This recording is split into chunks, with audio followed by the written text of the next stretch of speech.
3 seasons, 2 European finals. If the measure of Jurgen Klopp's stunning progress at Liverpool is limited to just one statistic, this is it. He arrived in October 2015. In the space of less than years, he's done what had previously taken 22 years to achieve. But perhaps this dramatic ascension should not be all that surprising. After all, this is simply just a case of history repeating itself after his 7 years at Borussia Dortmund. On a superficial level, it is obvious.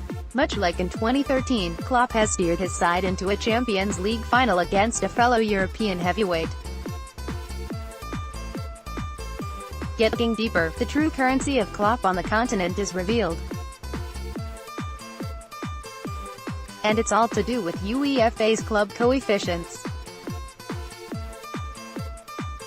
All you need to know who Liverpool could face. Liverpool seeding revealed every club is given a coefficient by Europe's governing body based on their performances in the previous 5 seasons. This determines their ranking, and subsequently their seeding in European competition. Klopp on the touchline at Wembley. Image, Sean Botterill, Getty Images. When he took charge of Dortmund in 2008, he arrived at a club which had not long seemed on the brink of bankruptcy. Because of that, their only involvement in European competition in the 5 years previous had been a brief UEFA Cup run and a couple of Intertoto Cup exits to Belgian side Genk and Sigma Olomouc of Czech Republic. Because of that, they were 110th in Europe upon Klopp's arrival. A year later, with Klopp unable to compete in Europe in his first campaign, they dropped to 120th. Clubs above them included the now-defunct CFR Cluj of Romania, Bulgarian side CSKA Sofia, Livorno, now of the Italian third tier, and Millwall. Liverpool, coincidentally, were third at the end of the 2008-09 season. Klopp and Dortmund began to climb.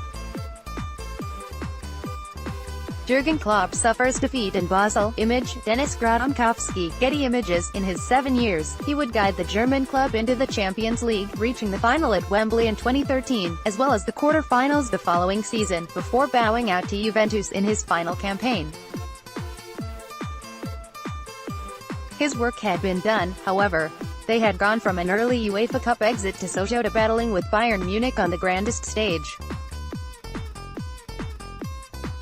In those 7 years, he managed to rise Dortmund up to 13th, 107 places better than his lowest point at Westfalenstadion. By this point, Liverpool were 42nd. Indeed, this would be the position they would start in the 2015-16 season. The campaign Klopp would arrive 2 months in. Having once been ranked the best on the continent, teams such as Rubin Kazan, Anderlecht and Braga sat above them. But like Dortmund, Liverpool would begin to climb under their charismatic coach. The Europa League final defeat to Sevilla and Champions League final date with Real Madrid and Kiev sandwiches a year without European competition.